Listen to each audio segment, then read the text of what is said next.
Assalamualaikum warahmatullahi wabarakatuh. Kembali lagi bersama saya. Sebelumnya, perkenalkan nama saya Muhammad Adi Arjiti dari Prodi Sistem Informasi 2020B dengan NIM 20051214 Di sini saya akan mempresentasikan sebuah materi tentang penjadwalan round robin atau bisa disebut juga dengan RR. Sebelumnya, ada yang pernah mengenal apa itu round robin?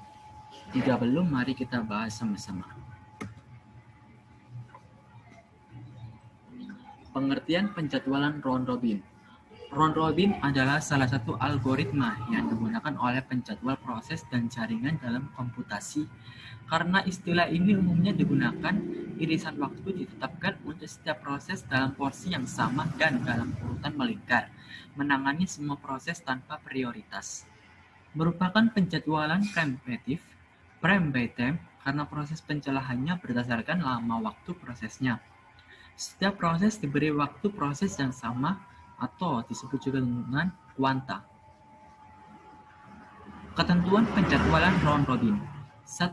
Jika kuanta habis dan proses belum selesai, maka proses running itu menjadi ready dan pemrosesan dialihkan ke proses lain. 2. Jika kuanta belum habis dan proses menunggu suatu kejadian, misal menunggu selesainya suatu operasi I atau O, maka proses running itu menjadi blocked dan proses dialihkan ke proses lain. 3. Dan jika kuanta belum habis tapi proses telah selesai, maka proses running itu diakhiri dan pemrosesan dialihkan ke proses lain.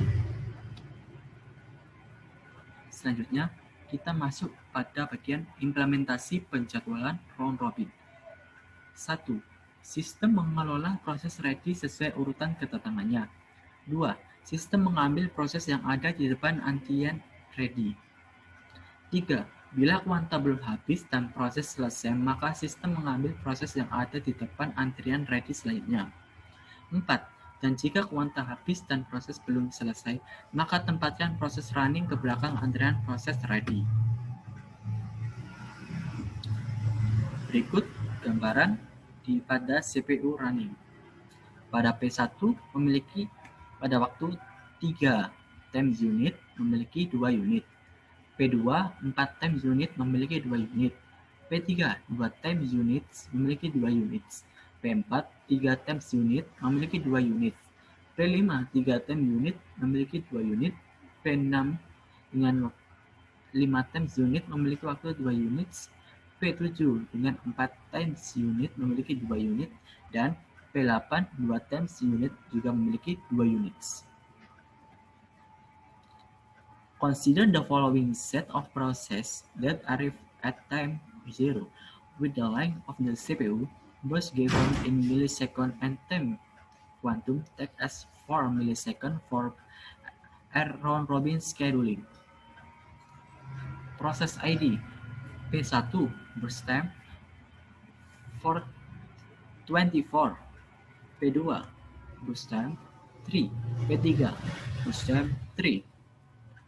Dan chart yang ada di antara P1 ada 0 sampai 4, di antara P2 ada 4 sampai 7, di antara P3 ada 7 sampai 10, di antara P1 lagi ada 10 sampai 14, di antara P1 juga ada 14 ke 18, P1 18 ke 22, P1 lagi ke 22 ke 26, dan P1 26 ke 30. Contoh penjadwalan round robin. Dimulai dengan proses A, B, C. Dalam proses A, memiliki arrival time 0, service time 7. Proses B memiliki arrival time 2, service time 8. Di proses C, memiliki arrival time 4, service time 5, dengan kuanta 2. Kita masuk di grafik penjadwalan round robin. Di ini contoh di menit di waktu ke 0 dimulai dari awal. Selanjutnya pada menit kedua sudah ada penambahan dalam kolom ready dan juga di sini Di menit ke-4 ada juga penambahan antrian, dan ini di sini dan ini. Menit ke-6 sudah ada ini atau proses C. Menit ke-10 sudah ada penambahan juga. Menit ke-12 sudah ada pertambahan lagi. Menit ke-14 sudah ada peningkatan juga dalam sebuah proses grafik penjadwalan round robin ini. Menit 16 sudah banyak yang bertambah juga grafiknya. Menit 17 sudah mulai hampir memenuhi batas. Menit ke-18 sudah sangat hampir memenuhi juga. Dan menit ke-20 sudah memenuhi proses dan bisa dikatakan penjadwalan telah selesai. Selanjutnya, keterangan grafik penjadwalan round robin. Pada proses A, arrival time mempunyai 0, service time mempunyai 7, waiting time mempunyai 10, start atau turn around time memiliki 17.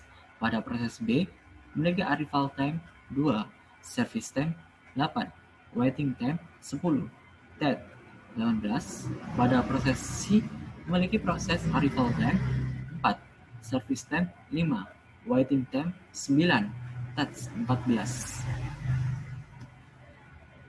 Nah, kelemahan dari penjadwalan round robin ini sendiri yaitu 1.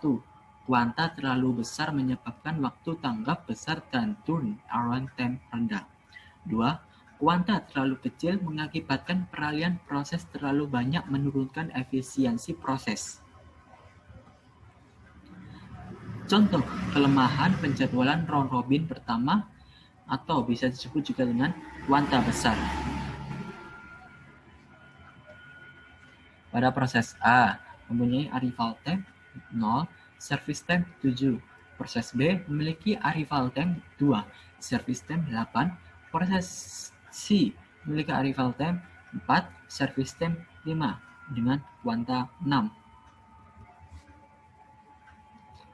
Kita masuk di grafik lagi. Pada menit ke-0 masih ada di sini. Proses A-nya masih di titik sini.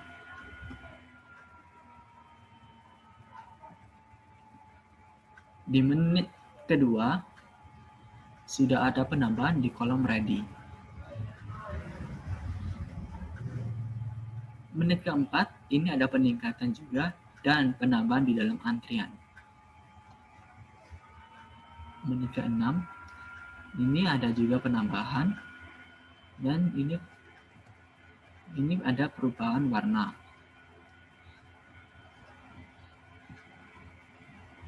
Menit ke-8 juga ada perubahan warna dalam kolom ready dan antrian. Menit ke-10 ada sebuah peningkatan proses B dan juga ada perubahan warna juga di sini.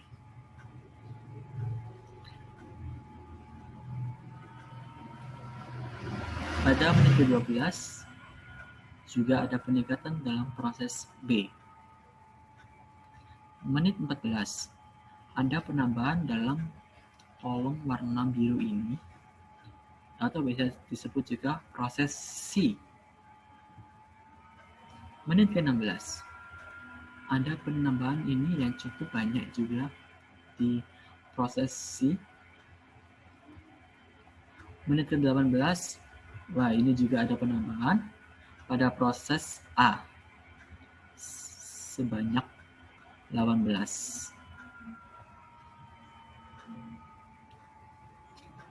Di menit 20 ini sudah bisa dikatakan sempurna dan sudah memenuhi standar semua, dan ini di kolom kontak ini juga sudah hilang dan bisa dikatakan penjadwalan telah selesai. Keterangan kelemahan pertama grafik penjadwalan RR atau round robin kuanta besar. Pada proses A, mempunyai arrival time 0, service time 7, waiting time 11, that's turnaround time 18. Pada proses B, mempunyai arrival time 2, service time 8, waiting time 10, that's around time 18. Pada proses C, mempunyai arrival time 4, service time 5, waiting time 8, that's around time 13. Contoh kelemahan penjadwalan round robin. Kedua, kuanta kecil. Pada proses A, mempunyai arrival time 0, service time 7. Pada proses B, mempunyai arrival time 2, service time 8. Pada proses C, mempunyai arrival time 4, service time 5. Dengan kuanta 1. Kita kembali ke grafik lagi. Pada bagian ini, kita dimulai dengan menit ke 0 atau bisa dibilang mulai waktu standar lagi atau normal, dan juga ini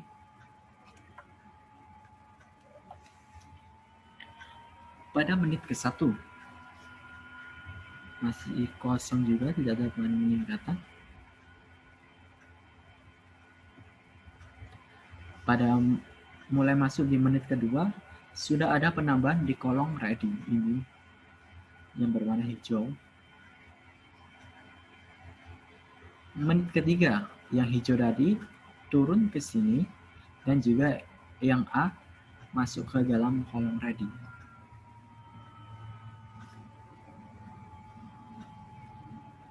Pada menit keempat ada peningkatan ini proses A dan juga ada penurunan B dan C. Pada menit kelima ada penurunan C dan A dan juga penambahan ini pada kolom B. Pada menit ke-6 ada penurunan A dan A ke ready dan B ke antrian, dan juga bertambahnya ini C. Pada menit ke-7 ada penurunan C ke antrian, B ke ready, dan juga ada penambahan pada grafik ini. Pada menit ke-8 juga ada penurunan C ke ready, A ke antrian, dan juga ada di grafik ini juga ada penambahan dikit. Di menit ke-9 juga ada A ke ready, B ke antrian, dan juga grafik penjadwalan ini ada penambahan sedikit juga.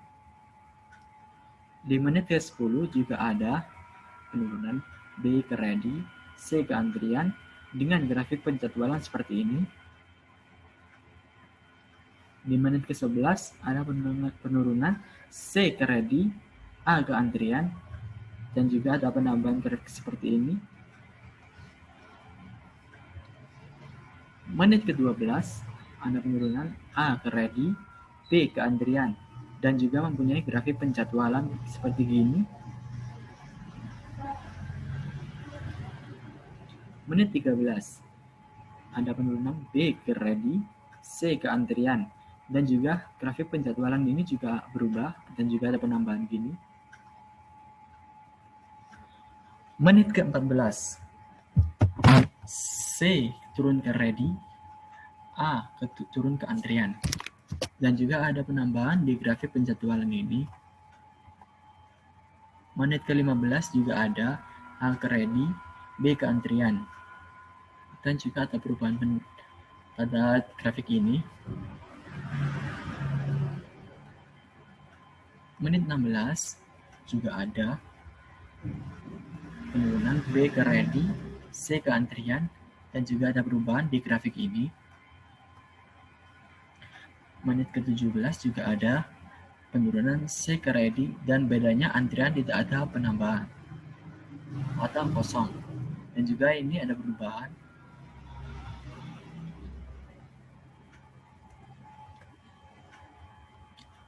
Nah, kalau di menit 18, kalau tadi yang ready ini berwarna biru, sekarang berubah menjadi berwarna hijau. Dan juga pastinya ada penambahan di sekitar diagram di sini. Nah, dimasuk ke menit 19 ini, tidak ada penambahan dalam antrian ini, dan bisa dikatakan hampir mendekati kesempurnaan. Di menit ke-20, penjadwalan dikatakan selesai, dan bisa dikatakan grafik telah sempurna. Dan tidak ada penambahan lagi. Keterangan kelemahan kedua grafik penjadwalan RR atau round robin dengan kuanta kecil. Pada proses A, mempunyai arrival time 0, service time 7, waiting time 9, touch 16. Pada proses B, mempunyai arrival time 2, service time 8, waiting time 10, touch 18. Pada proses C, mempunyai arrival time 4, service time 5, waiting time 9, touch 14. Kita masuk dalam langkah-langkah implementasi algoritma. 1. Ambil daftar partisipan 1, 2, 3, 4, 5, 6. Selanjutnya, buat daftar tadi menjadi 2 dibagi 2 1, 2, 3 dan 1 dan 4, 5, 6. 3. Selanjutnya, asumsikan daftar yang dibagi 2 adalah A dan B. A 1, 2, 3, B 4, 5, 6. 4. Posisi balik dibalik reverse. A 1, 2, 3, B 6, 5, 4. Pada bagian 5, ambil data sebagai round 1. Round 1 bagi 1 versus 6, 2 versus 5, 3 versus 4. Pada bagian 6, ubah daftar A menjadi 1, data pertama B, hapus data terakhir A, sama dengan 1, 6, 2. Bagian 7, ubah daftar B menjadi hapus data pertama, data terakhir A, B, 5, 4, 3. 8. Daftar yang sudah diubah menjadi round berikutnya. A, 1, 6, 2, B, 5, 4, 3, round 2, 1 versus 5, 6 versus 4, 2 versus 3. 9. Ulangi langkah 6, 7, 8 hingga round habis sebanyak N, di mana N adalah banyaknya partisipan dikurangi 1. Jika jumlah partisipannya genap, min banyaknya partisipan. Jika jumlah partisipannya ganjil, dalam kasus di atas partisipan 6 genap, maka N 6 min 1 sama dengan 5. Berarti jumlah row-nya sebanyak 5. Paham? Oke, kita lanjut di perhitungan selanjutnya. Pada bagian ini disebut juga dengan penghitungan Gantt chart. Dengan contoh 1. Sebuah CPU dengan kuantum 4 mendapat beberapa proses dengan waktu kedatangan yang bersamaan seperti berikut. Ini soalnya. Langkah pertama, membuat Gantt chart. Ini Gantt chart. Masukkan proses yang berurutan, kemudian kurangi burst time dengan nilai kuantum. Seperti ini. Sudah dikurangin ya. Mari kita bahas. Pada P1, burst time dikurangi kuantum. 4 kurangi 4 sama dengan 0. Berarti jadi waktu sama dengan 4. Pada P2, burst time kurangi kuantum. 9 kurangi 4 sama dengan 5. Sisa 5. Jadi waktu tinggal 4. Burst time kurangi kuantum. 6 kurangi 4 sama dengan 2. Sisa 2. Waktu tinggal 4. P4, burst time kurangi kuantum. 5 kurangi 4 sama dengan 1. Sisa 1. Waktu antrian jadi 4. P5, burst time kurangi kuantum. 3 kurangi 4 sama dengan min 1. Waktu antrian tinggal 3. Proses yang memiliki sisa kemudian dimasukkan kembali ke dalam antrian sesuai dengan urutan prosesnya, yakni P2, sisa bus time kurangi kuantum, 5 dikurangi 4 sama dengan 1, sisa 1, waktu antrian menjadi 4. P3, sisa bus time kurangi kuantum, 2 kurangi 4 sama dengan min 2, waktu antrian tinggal 2. P4, sisa bus time kurangi kuantum, 1 dikurangi 4 sama dengan min 3, waktu antrian sama dengan 1. P2, sisa bus time kurangi kuantum, 1 dikurangi 4 sama dengan min 3, waktu antrian tinggal 1. Setelah selesai menentukan waktu antrian, kemudian buat tabel seperti di bawah ini. Nah, tabelnya sudah ada di sini ya. Seperti gini tabelnya, dan saya buat tadi. Langkah kedua, menghitung AWT atau Average Waiting Time. Pada proses P1, waiting time mempunyai 0. Karena P1 adalah proses yang pertama, maka waiting time-nya 0. Pada proses P2, waiting time-nya ada 4 ditambah 19 min 8 tambah 26 min 23, hasilnya 18. Pada proses ke P3, mempunyai waiting time 8 ditambah 23 min 12 sama dengan 19. Pada proses P4, mempunyai waiting time 12 ditambah 25 min 16 sama dengan 21. Pada proses P5, mempunyai waiting time 16. Dan AWT yang terjadi adalah 0. 0 ditambah 18 ditambah 19 ditambah 21 ditambah 16 dibagi 5. Nah, bagi 5 itu disebabkan oleh ini ada 5. Jadi, ada 74 dibagi 5 sama dengan 14,8. Langkah ketiga, menghitung ATATS atau Average Turnaround Time. Pada proses P1, saat tiba 0, lama proses 4. Saat mulai 0, saat selesai 4, waiting time 0, turnaround time menjadi 4. Pada proses P2, saat tiba 0, lama proses 9. Saat mulai 4, saat selesai 27, waiting time 18, turnaround time 27. Pada proses P3, saat tiba mempunyai waktu 0, lama proses 6, saat mulai 8, saat selesai 25, waiting time 19, turnaround time 25. Pada proses P4, saat tibanya 0, lama proses 5, saat mulai 12, saat selesai 26, waiting time 21, turnaround time 26. Pada proses P5, saat tiba 0, lama proses 3, saat mulai 16, saat selesai 19, waiting time-nya 16, turnaround time 19. Jadi jumlah rata-rata ini semua 11, rata-ratanya 20,2.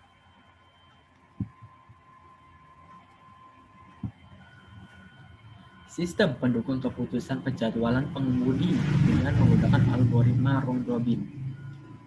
Nah, ini penerapan dalam kehidupan sehari-hari seperti ini. Penjadwalan merupakan aspek umum dalam suatu perusahaan travel. Dalam proses bisnisnya, selain pengaturan reservasi pelanggan, pengaturan jadwal beban kerja pada pengemudi juga merupakan faktor yang penting. Pada travel komputer, dalam kasus ini dengan jadwal rutin harian yang masih mengadaptasi sistem penjadwalan manual akan menimbulkan masalah pada saat pembagian jadwal pengemudi sering tidak berimbang. Hal ini akan mengakibatkan beban kerja dan gaji setiap pengemudi juga tidak seimbang. Selain itu, sering terjadi kesalahan dari operator dalam melakukan proses penjadwalan yang masih manual, sehingga perlu dibuat solusi berupa sistem penjadwalan pengemudi dengan memanfaatkan algoritma round robin atau sering disebut RR. RR round robin adalah algoritma yang dalam prosesnya dapat disalah oleh proses lain dan tidak berprioritas karena adanya kuantum. Hal ini tentu merupakan keunggulan round robin dalam kriteria penjadwalan yaitu fairness. Hasil uji coba algoritma round robin telah terbukti meningkatkan efisiensi dalam proses penjadwalan dan dapat diandalkan sebagai solusi untuk meningkatkan kinerja operator serta sesuai dengan kriteria penjadwalan yaitu fairness. Kesimpulan dari presentasi ini yaitu berdasarkan hasil dan pembahasan, maka dapat diambil beberapa kesimpulan bahwa sistem penjadwalan pengemudi pada studi kasus Zena Travel ini telah memenuhi tujuan yaitu 1. Sistem penjadwalan dapat membantu operator untuk memaksimalkan kinerjanya termasuk dalam pembuatan jadwal pengemudi. 2. Sistem penjadwalan pengemudi dapat membantu Zena Travel untuk mendukung proses bisnis selain penjadwalan pengemudi juga dokumentasi customer dan reservasi. 3. Sistem penjadwalan pengemudi dapat menghasilkan laporan jadwal yang fleksibel, yaitu dapat di-print atau diekspor berupa PDF sehingga paperless, serta 4. Hasil uji coba algoritma round-robin telah terbukti meningkatkan efisiensi pada proses penjadwalan dan telah memenuhi kriteria penjadwalan yaitu fairness. Namun, jika nilai kuantum lebih dari atau sama dengan nilai beban kerja, maka algoritma round-robin akan sama dengan algoritma FIFO, artinya akan mengeksekusi proses yang masuk lebih dahulu. Namun, hal ini menjadi kelebihan algoritma round-robin ini sendiri, karena dapat menghindari fairness terhadap proses yang memiliki beban kerja di bawah kuantum atau Rasmussen dan Trick 2008. Saran untuk pengembangan lebih jauh dari sistem penjadwalan pengemudi ini diantaranya 1. Dilengkapi reservasi online untuk kemudahan customer. Serta 2. Dilengkapi dengan tambahan fitur SMS broadcast sebagai notifikasi kepada customer. Demikian, terima kasih untuk kalian yang telah mendengarkan presentasi saya maksudnya. Terima kasih banyak. Mohon maaf jika masih banyak kekurangan, karena saya juga masih proses belajar. Terima kasih. Jika ada pertanyaan bisa ditanyakan. Wassalamualaikum warahmatullahi wabarakatuh.